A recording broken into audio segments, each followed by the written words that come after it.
Hello, readers. Coming up, it's episode number 213 with Erich Schwartzel on Red Carpet. First, I wanted to encourage you to check out our website at booksonpod.com.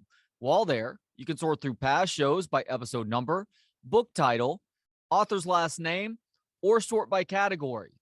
For instance, select the current events and politics category for episode number 136 with Josh Rogan on Chaos Under Heaven.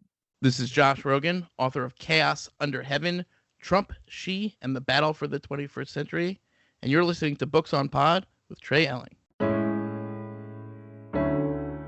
Hello, readers. Erich Schwartzel is the Wall Street Journal's Hollywood reporter and the author of Red Carpet, Hollywood, China, and the Global Battle for Cultural Supremacy. Erich, thank you so much for the time. How you doing today? Hey, thanks for having me. I'm happy to be here. It's my pleasure, Erich. So what was your goal with this book? My goal was to use the movies to explain China's ambitions for the world. It was clear to me that Hollywood had become this unlikely battleground that we saw the US and China rivalry playing out in. And I thought here was an opportunity to write a book that was not going to be another polemic against China, but would instead use something that every American has a familiarity with to explain this larger world order that's coming into shape. And you start out by going into the history of not just China and its relationship with movies, but also how other countries have used film to propagandize their own populations. It would be disingenuous to act like other countries have not used movies throughout their history as a propaganda tool. How was Hollywood helping to desensitize white America to Black Americans' role in society around World War II? Oh, that's a fascinating point to get into. So after the US entered World War II, we saw probably the most blatant commingling of the American film industry with the American government in its history, when directors like Frank Capra and John Huston started going overseas, filming battles, and making movies that were then sent to theaters around the country to try to bolster patriotism. This is explored in a fantastic book called Five Came Back by Mark Harris. But one of the details I learned from that book was that with more and more American men serving overseas, the government knew that this was going to mean that roles and jobs that had previously been inaccessible to Black Americans were going to become more accessible. And so they encouraged directors to make their backgrounds more diverse, put Black actors and actresses in scenes that they might not normally, because they wanted to acquaint Americans with that kind of diversity and integration better off screen as well. It was one of the examples I saw where it was clear that almost immediately American officials realized that changing what viewers saw on screen often changed how they lived their lives off screen. And China actually established a film bureau censorship board under Chairman Mao in the 1940s, and this led to them banning American movies in 1950. Why did they make such a move? Because China and the US were quasi allies during World War II. Exactly. But I think under Mao, they really took an inward direction, and Western influence in particular, or capitalist influence in particular, became suspect. And under Mao, Chinese art really started to take on a singular purpose, which was to serve the state. Mao said in 1942, there's no such thing as art for art's sake. Art should serve China, be for China, by China, etc. And letting in some kind of Western influence would dilute that. And so there were even these examples I would find where if there was a painting that was a pre-Mao painting that was just of like a regular Chinese vista, an artist under Mao might take it and paint a power line into the image so that it reflected better the prosperity under Mao and not the pre-Mao era of no prosperity. So I think it really helped inculcate this culture where the Chinese authorities and therefore the Chinese artists came to expect there to be a real messaging purpose behind any kind of art. And that continues to today. An important component to the modern story of Hollywood and China is how Hollywood really has become enslaved to the box office numbers that China provides upon international release. When did American studios really begin to see huge returns from foreign audiences that would occasionally even eclipse how much a film was making here in the US? It started really in the early 2000s. And then about a decade ago, as China modernized and we started to see the construction of thousands of Chinese movie theaters, the Chinese box office just started growing at a clip. And it really was around 2009, 2010 that studios had a wake up call and realized that this country that until then they had treated as something of an economic afterthought was going to become the biggest box office in the world. It wasn't going to happen right away, but it would be an inevitable outcome because ticket sales in the US and Canada started to flatline around the same time while China was growing at a clip. So it didn't exactly take a Harvard MBA to realize where the growth was. And I think that starting with movies like Avatar, which made more than $200 million in the Chinese market alone, studios started to see that this was a market worth paying attention to. And then in some cases, even greenlighting certain movies to get into. And prior to that, obviously, it requires China to actually allow those movies into its country to begin with. And that really happened in the 1990s. Why did they start to loosen up with regards to Hollywood entering their country during this decade? They needed the money. So after the Cultural Revolution, movie theaters in China reopened, but the only thing to go see were these medicinal propagandistic movies that were being made by the government. And for a while, they were the only show in town. But then Chinese people who were moving into the city started to find better ways to spend their time, whether it was just watching TV or watching pirated movies or going to karaoke lounges. And so the theaters started to really struggle. And there was an executive there at Warner who was stationed in the region for Warner Brothers who said to a prominent exhibitor one day, you know, wouldn't an American movie, wouldn't some Western films really help boost your ticket sales? And that was a conversation that led to the first American movie since the Cultural Revolution being imported into China in an official capacity, which was Harrison Ford's The Fugitive. By the same token, there were a couple of other movies in this decade that served as a sort of canary in the coal mine for China's influence on Hollywood. How was this exemplified with a Martin Scorsese film on the Dalai Lama and a Brad Pitt movie about Tibet? Yeah, these are two movies that came out the same year, kind of dueling Dalai Lama biopics. One called Kundun, directed by Martin Scorsese and released by Disney, and the other called 7 Years in Tibet, starring Brad Pitt and released by Sony. And this is 3 years after China's opened up to American movies to begin with. And so no one in Hollywood is working and making these movies thinking about China at all.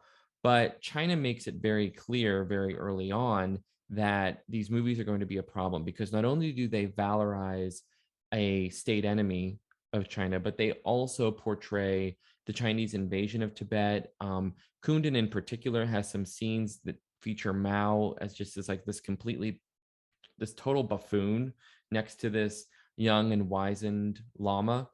And I think what was so fascinating was that the day that Kundun started filming, a phone call came into Disney headquarters saying that this was going to be an issue if the movie came out at all. And it was not going to be an issue for Disney Studios, but it was going to be an issue for Disney proper. It was going to be an issue for all of the theme park ambitions that Disney already had in the market, all of the toys that it was thinking could sell to Chinese children. And the same thing happened at Sony. They got a phone call saying, this movie you're making about the Dalai Lama is going to be a problem. And not just a problem for your studio, but a problem for the electronics company that owns you. So you can imagine how disruptive that could be. And both studios had to end up releasing the films, but also had to thread the needle and make sure that they weren't kicked out of China forever. And they both studios, after the films were released in 1997, were temporarily banned from the country, though. Yeah, Disney's relationship with China over the last almost 30 years now is fascinating, and one that we will explore a little bit later. First, though, why was Ang Lee the first Chinese director to break through into the mainstream with American audiences, Eric? It's a great question. I mean, I think part of the reason I think that Ang Lee would himself answer was that he grew up in Taiwan. And so while a lot of his counterparts in mainland China were shut off from Western entertainment while he was growing up, he was not. And he was raised going to the theater and seeing American films with his mother. And an example of soft power at its finest. He became enraptured with America, disappointed his parents by abandoning an academic career and moving to the US to direct movies. And so I think that early exposure is in many ways what led him to come here. And then what was fascinating was how successful he was at bleeding the two cultures together in movies like Crouching Tiger, Hidden Dragon. By the same token, though, Crouching Tiger, Hidden Dragon was a flop in China. That shocked me. Why was this? Yeah, no, I guess it's one of those things that shocked me too. And then when you think about it, it's not that surprising, I guess, because this movie, Crouching Tiger, Hidden Dragon, which I believe is still the highest grossing foreign film in U.S. history, was this just total phenomenon in the U.S. because it was so novel and new. We had never seen anything like that with, Chinese martial artists like flying through the air and dancing on trees and so on. And I think that what had made it so novel in the US was what made it quite old hat in China. And a lot of the tropes, the martial art tropes that Ang Lee introduced to Western audiences were very, Chinese audiences were very acquainted with them. And not only that, they didn't even really like some of the changes he had made to them to kind of let them fit a more Western model, even down to issues like the casting of Michelle Yeoh, who kind of emerged on the scene in the US through that film, but in China was considered a little bit of a has-been. So an example of how those movies that work in China occasionally work here in the US and vice versa, but oftentimes filmmakers, I think, find it very hard to do anything that will work in both countries. What effect did China's admission into the World Trade Organization in 2001 have on Hollywood's presence and influence in that country? Well, so the China's entrance into the WTO really gave it an ubiquity in Western business, from Hollywood to aerospace to cars to fashion to tech. And it also turned Hollywood into something of an interesting symbol, because at the time, everyone from Bill Clinton to Rupert Murdoch were saying that China's economic modernization was going to inevitably lead to democratic reform, and that allowing things like Western movies and entertainment and the internet into China would inevitably lead to a kind of crumbling of the authoritarian structure and regime. That has not proven to have been the case, but it also sort of put China's economy on a turbocharge that enabled it to build. I mean, I use that word literally, build cities out of nowhere and build new theaters and expand rapidly its middle class, and go from being something of a an economy that is just sort of making toys for the West, and instead build up its own consumer culture. As you alluded to a little bit earlier, China and Disney had been in talks for a long time on building a Disneyland there, going back into the 1990s, before finally agreeing on a plan in 2008. Disney, which had always required a foreign country to put the Disney Channel on its airwaves as a prelude for a theme park, actually waived that requirement while also accepting a minority stake in the park with 43% ownership. Why do they make such concessions there? I think the market was just too big to ignore. You're right that there were concessions that had to be made. Most painfully, I think, for the studio was dropping its plans to bring its Disney Channel to Chinese airwaves, because the Disney playbook had required on a Disney Channel kind of seeding the ground for things like a theme park to follow. You know, you can't just build a theme park and expect a bunch of kids to show up if they don't know the characters. And a TV channel is really the easiest way to do that. And they quickly found, though, that it was a non-starter, because communist regimes tend to be a little selective about what they allow on their TVs. And they just said, and they had this chicken egg problem where the company didn't want to build a theme park before a TV station was available, and the Chinese authorities wanted to just start with a theme park.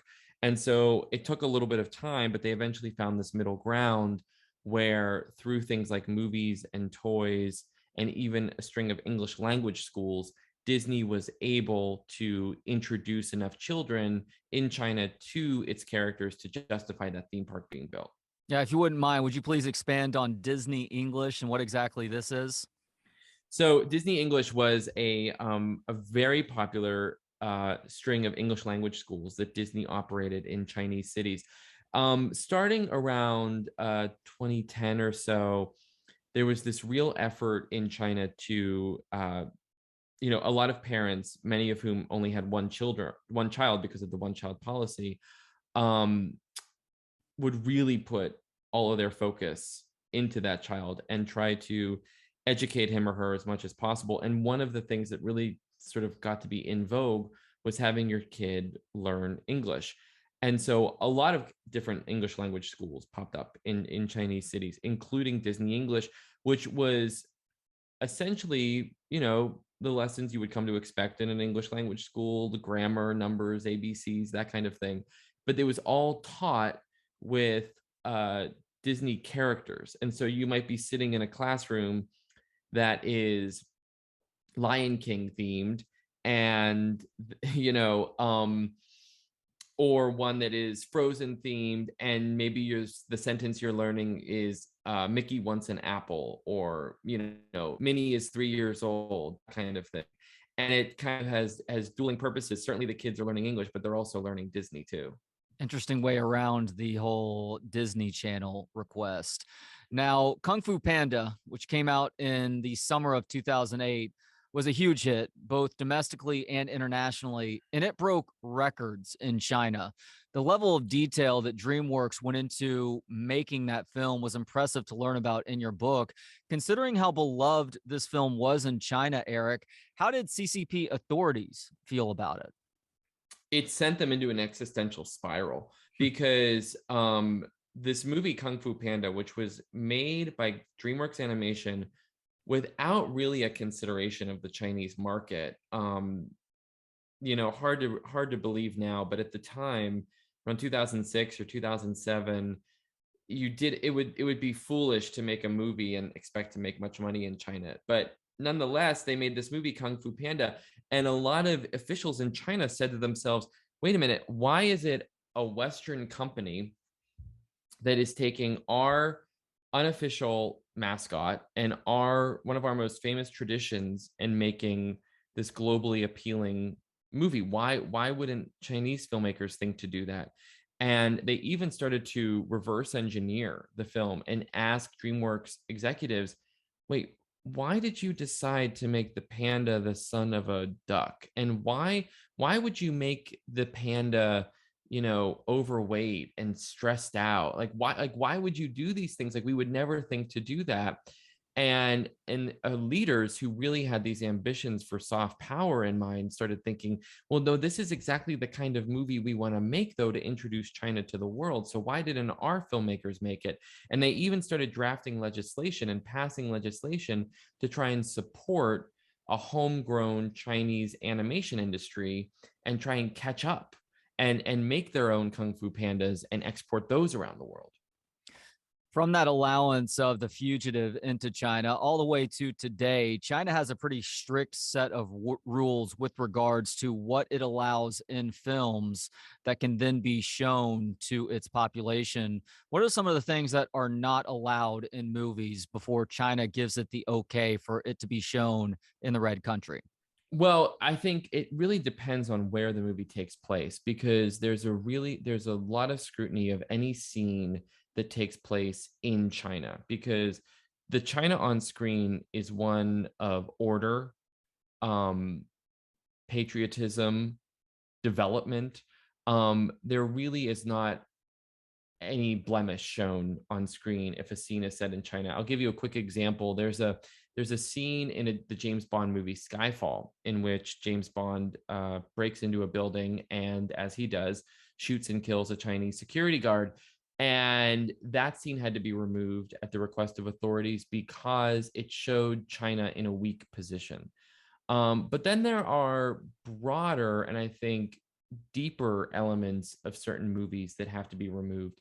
One of which is which came up in a sequel to Men in Black that came out several years ago, and you'll remember that the agents have this device they use when a civilian sees an alien in the Men in Black universe. They have this device that can scrub the memory from that person's brain. That had to be removed from the film before it could show in China because it became a metaphor that hit a little too close to home in a country where authorities want to control how people think about certain things. Yeah, I think one of the most telling paragraphs in this book is, quote, "The censors keep China in a perpetually PG-13 world, one where drug use, naked bodies, and violence do not exist. Gay people stay in the closet or off screen. Whiffs of spirituality, including the cinematic portrayal of ghosts, do not abide in the People's Republic. Even time travel, with the creative license it brings to the historical record, is forbidden." I mean, my God, Eric, even time travel not allowed in China. That's crazy. I know they call it the Oliver Stone rule because they would never allow a director like Oliver Stone to revise history. I guess Tarantino too would probably run into the same problem now that he's been making these revisionist dramas as well. I guess it would only be befitting to note that Hollywood has a history of accommodating to foreign countries and what they would like their audience to see or not see. As a matter of fact, there's an example of this involving Nazi Germany prior to the start of World War II, correct? That's right. It's actually the strongest parallel I could find to the dynamic that exists between Hollywood and China today. And it really starts in the 1930s when the Nazis are rising to power, and it's before the US enters the war after Pearl Harbor. There are several examples of movies being censored or just killed altogether because they portray the Nazi party in a negative light, or they explore the plight of the Jews in Europe. And the reason that I think it is a telling example is because there are tactics that the Nazi party used against Hollywood that China replicates today. I'll give you an example. In a lot of countries where there are censorship requirements, like Saudi Arabia, the authorities really are only concerned with censoring movies for their market and making sure that their people do not see something they don't want them to see. China and about 90 years ago or so, the Nazi party really policed movies everywhere. They wanted to make sure that if a movie was being made, that no audience around the world saw a portrayal or a theme that it didn't like explored on screen. So movies like All Quiet on the Western Front about World War I and the Kaiser were edited, and then that edited version was shown around the world or to avoid angering the Germans.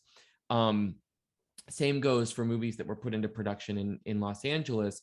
If a studio announced that they were making a movie that was going to be critical of Hitler or a veiled commentary on Hitler, Nazi authorities, before a movie could even start shooting, would threaten the actors associated and say, if you make this movie, your career in Germany is dead. And at the time, Germany was a significant foreign market. And so there was a real economic cost to taking a risk like that. What expanded China and Hollywood's relationship in 2012? there was a meeting between then Vice President Joe Biden and his counterpart Xi Jinping, who was not yet president of China, but was the heir apparent. And the two men met in Los Angeles and negotiated an expansion to the number of movies allowed into China. So it jumped from 10 or 20 to 34, which meant that every major studio working in Hollywood today could all but guarantee that its biggest movies could get into the country.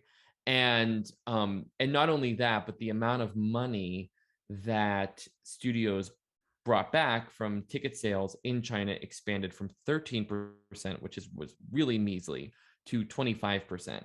So this deal not only expanded the number of movies let into China, but it also expanded the amount of money that a studio could make there. And it all but cemented China's leverage over the film industry. And you also saw Hollywood try to get out in front of Chinese censors with movies going forward as well. Why is the 2013 film World War Z a good example that Hollywood was trying to get itself one step ahead of China by self-censoring? Yeah, exactly. I mean, World War Z, which was written as a book, and has a plot detail that involves the flesh-eating zombie virus that's sweeping the world, originating in China. When the movie was filmed, that detail was what a far-fetched idea, Eric. Exactly. I mean, there's a reason this example seems more prescient by the day. The author of the book, Max Brooks, had said that he made that choice quite deliberately because he was thinking, where would a virus originate and spread undetected? And he thought it would need to be in a developed authoritarian country like China. And when Paramount filmed the movie version of World War Z, they kept that detail in, but then prior to its release, removed it because they worried that it would jeopardize the film's chances to play in China. And you know, the movie ultimately didn't even play in China, so it was all for naught. But it's a telling example because it's a case where no one got a memo from Beijing about this movie. They just did it themselves without being told to. And there are not only examples of Hollywood going out of its way to avoid pissing off China, they were actually inserting things in films specifically to try and placate the prospective audiences in China. That was a 4-minute scene in the 2013 film Iron Man 3, an example of Chinese audiences feeling exploited in a manner that they called getting soy sauced. That's right. Yeah. So in Iron Man 3, this is a scene that I think probably a lot of American viewers ultimately weren't aware of. There's this rather superfluous moment where Iron Man, I guess he's injured or sick, or he needs medical care. And lo and behold, a Chinese doctor and his Chinese assistant come in and treat Iron Man using a combination of Western medicine and Eastern medicine. Not only that, the Chinese doctor is drinking Chinese milk from a popular brand that paid to be placed in his hand. It was this really just baldly obvious effort to appeal to Chinese audiences and I guess get Chinese moviegoers to say, look, it's our movie star helping save the American hero. But when Disney executives saw it, they were like, no one's going to buy this. Everyone's going to see right through it. And they made sure that that scene only was shot and shown in the Chinese version. So audiences around the world didn't see it, much to the chagrin of Chinese officials who really wanted that scene to be in the movie shown worldwide. But it was an example of, I think, Hollywood just getting really silly really fast and trying to appeal to the Chinese market. And as you said, the Chinese audiences, who are not dumb, can see through the pandering and took to calling it getting soy sauced. And anytime they would see one of those actresses pop up out of nowhere, they would say that she was a flower vase because she didn't really have much else to do. That's an interesting term there for sure. Now, how did Hollywood's relationship with China change after Xi Jinping, who you accurately call the country's most authoritarian leader since Mao, took over as president in 2014? So he, I think at first was seen as another possible sort of step toward democratic reform, but that has certainly not been the case. And he made it very clear that he would expect his film industry to come underfoot, and even started giving lectures about the role of art in Chinese society that were direct echoes of Mao's lectures on the same subject. He would even travel to the same location where Mao had given his lectures on art and speak on the anniversary of those lectures. I mean, the how would I say this? It was not subtle what he was trying, the parallel he was trying to draw. And I think since then we've seen studios and actors and actresses increasingly be called upon to do the government's bidding. And this happens in a couple different ways. One of which is, a famous actor like Jackie Chan might be called one day and told, you're going to make a Chinese propaganda film. You're going to star in a Chinese propaganda film. We've got an anniversary coming up of the People's Liberation Army, and we need to make a movie about it. So, here you go. But then there's also kind of like, I guess, softer forms of propaganda films, and oftentimes studios will make these films like maybe it's something like a movie about China's the first Chinese expedition to summit Mount Everest, something like that. It's like not straightforward propaganda, but certainly like a rah pro-China movie. Studios will sometimes make those movies as a way of building up political capital, and then kind of function in a bit of a one for you, one for me model, where the government will allow them to make movies that they make a lot of money on, if every once in a while they also, can say, hey, we're doing our part for you too. And what is the Belt and Road Initiative?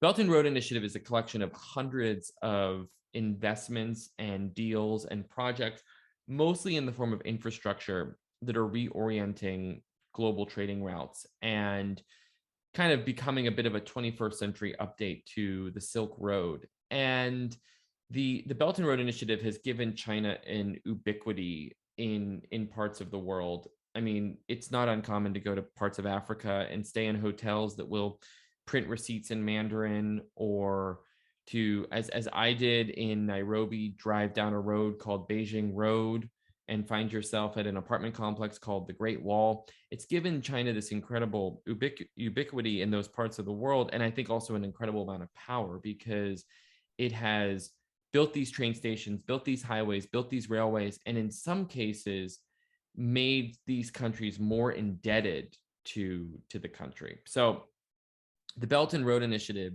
though it's happening out of sight to most Americans, if it succeeds, would be one of the most significant kind of returns to Chinese trading supremacy since the pre-Opium War days.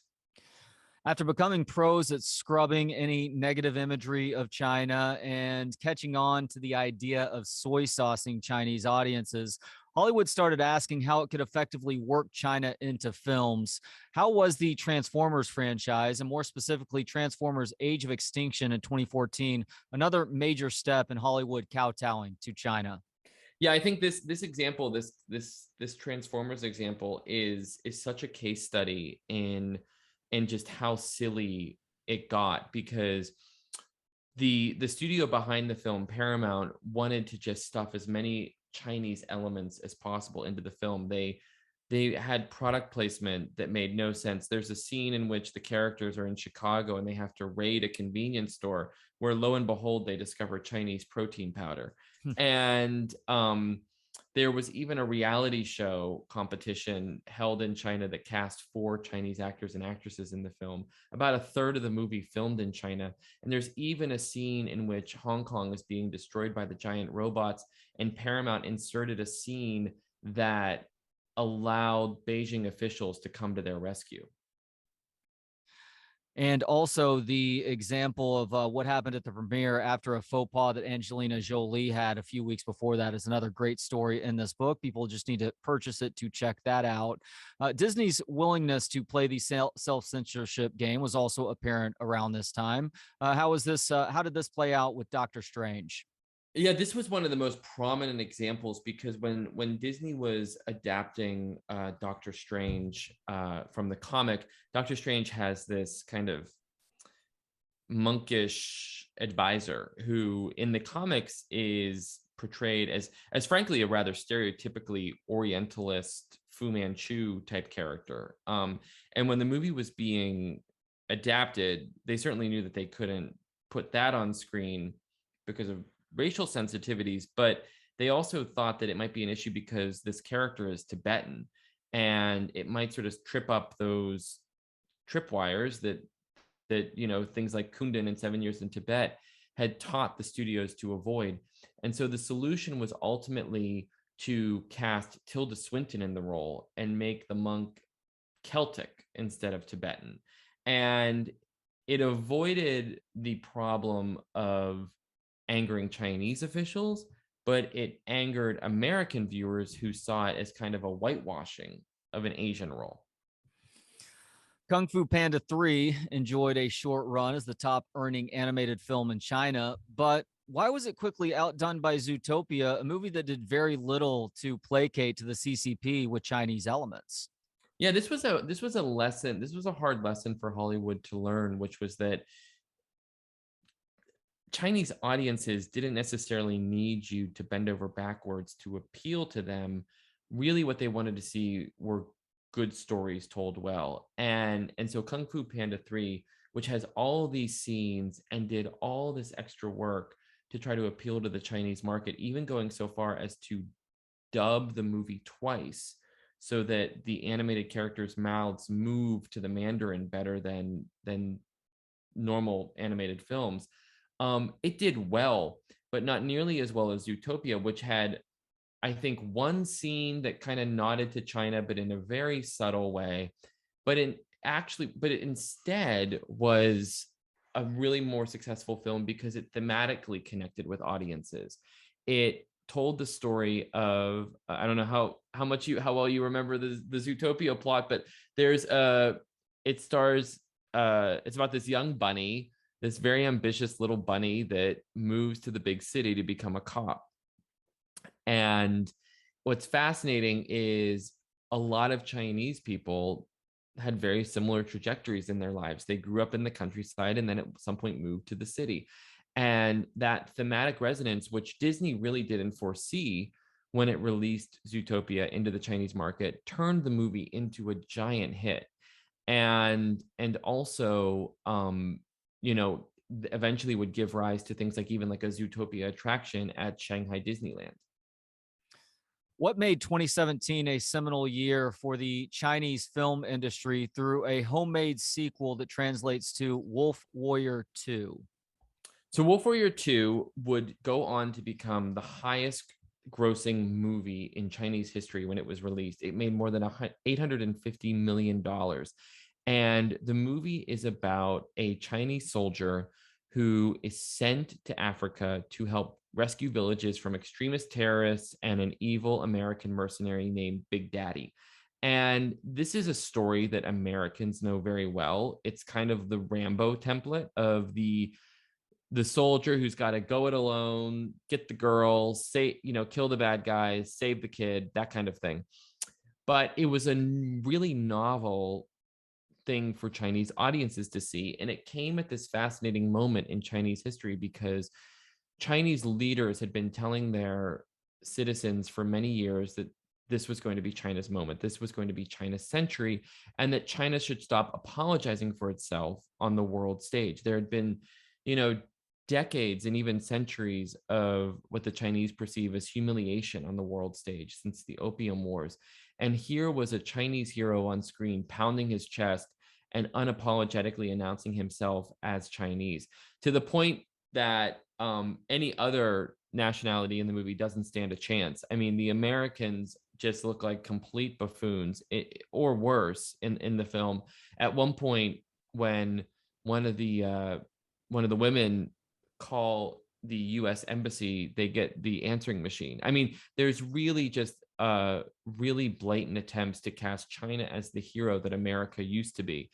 And so when the movie came out, it inspired this just massive reaction to the point where audiences were known to burst into applause when the credits would start rolling or even start singing the national anthem. Has that become an increasingly common portrayal of Americans in movies made in China? It has. I think, especially as tensions rose between the US and China during the Trump administration, a number of Chinese movies were thrust into production about the Korean War, for instance, and about, putting America in a position where its soldiers, its leaders, its officials look more like the villain to China's hero. Between 2017 and 2020, the US accounted for only 17 of China's top 50 highest grossing movies of all time. 27 of that top 50 were Chinese movies released in that 3-year period. Just how panicked has Hollywood become in that time, considering the amount that China is making for its films on a movie to movie basis? Yeah, there's a concern that Hollywood got played and that this market that a lot of business plans were completely oriented around is just too unpredictable and also doesn't need Hollywood anymore. Because as you said, these homegrown Chinese domestic films are doing so much better than the Hollywood options and more consistently.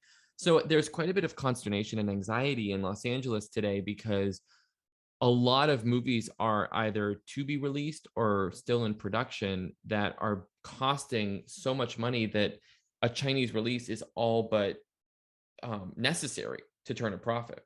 That's why you see John Cena making an inadvertent slip of the tongue and having to apologize in Mandarin, I guess, huh? Yeah, exactly. I mean, it's really not outside the realm of possibility that an actor like John Cena, who gave an interview last year in which he implied Taiwan was its own country, there's a reason he has to quickly rush to apologize, and it's because that slip of the tongue or that personal opinion, whichever one it was, might get his movies banned from the country for the foreseeable future.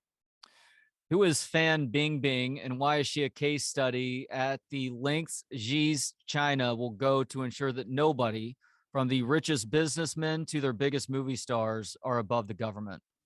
Fan Bingbing was a Chinese actress who was, think of her as China's version of Angelina Jolie or Jennifer Lawrence. I mean, as famous as they come. She had been famous since she was a young woman and also took on a relatively powerful symbolic role in China. She would very proudly declare, I don't need to marry rich, I am rich. She was quite a feminist role model for a lot of young Chinese girls, very glamorous. She had tried to cross over into American entertainment several times, really to no avail. But then in 2018, booked a movie starring Jessica Chastain, Lupita Nyong'o, and Penelope Cruz called The 355. And it was going to be this movie that was essentially going to be like about a group of female secret agents who can sort of travel the world and save the day.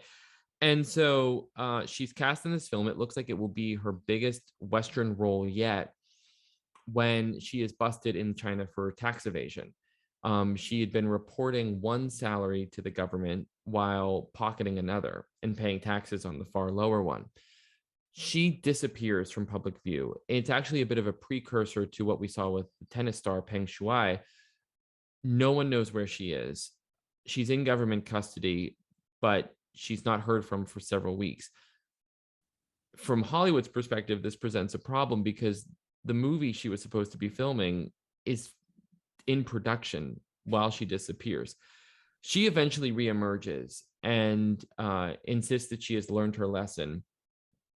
And to my earlier point about building up political currency, announces that she's going to start starring in a bunch of pro-government films. The 355 by this point has all but wrapped production when she reemerges. And the studio has no choice but to fly her to Los Angeles and film her scenes in front of a green screen with the director. And I have to tell you, I went to see this movie when it came out last month. I think me and about 14 other people did.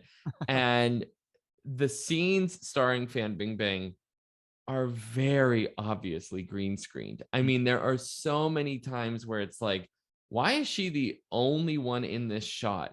Or why is she shown from the back so often?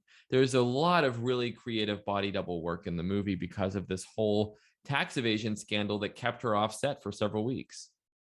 Richard Gere became an ardent supporter of Tibet in the 1990s. Has China made him pay dearly since then with regards to the roles that Hollywood is ultimately allowing him, knowing that his films will not be allowed in China?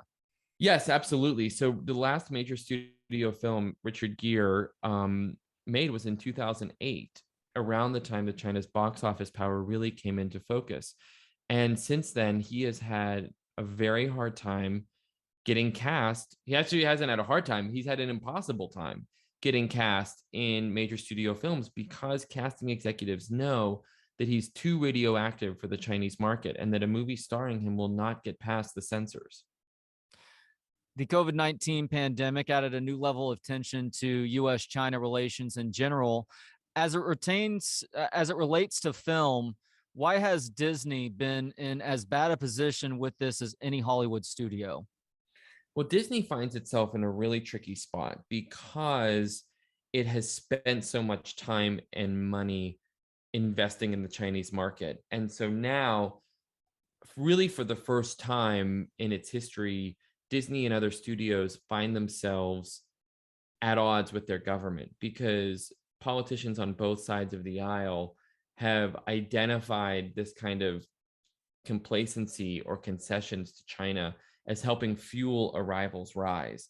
And Disney, for instance, when it released the new live action version of Mulan, ran into this problem because it was revealed, actually, it wasn't revealed, it was just noticed that this movie had filmed in Xinjiang, the province where um, the Chinese authorities have built and maintained a collection of labor camps for the Uyghur Muslim minority that lives in the region. When China released Mulan with scenes from that region, and not only that, but with credits in the film thanking the local authorities for their help in filming there, Disney suddenly found itself having to defend to American critics all the work that it was doing in China over the past decade and a half. Well, one of the all-time great pieces of propaganda that we call American cinema is, of course, Top Gun. Came out in the 1980s. The U.S. Navy paid a hefty price to get that film made, while also allowing it to serve as a 90-minute advertisement for the Navy. How have we seen China's influence play out on the upcoming Top Gun sequel, which has now been pushed back by a couple summers? It's a fascinating bookend because you're right. I mean, the original Top Gun was about as patriotic as they get when it comes to the movies. When they were filming the sequel, though, and Tom Cruise suited up with his bomber jacket, it had a couple patches on the back that were going to prove to be a problem. One was of the Taiwanese flag, which implies a Taiwanese sovereignty that Beijing does not support, and the other was of a Japanese flag, a country that China has had tensions with for many years.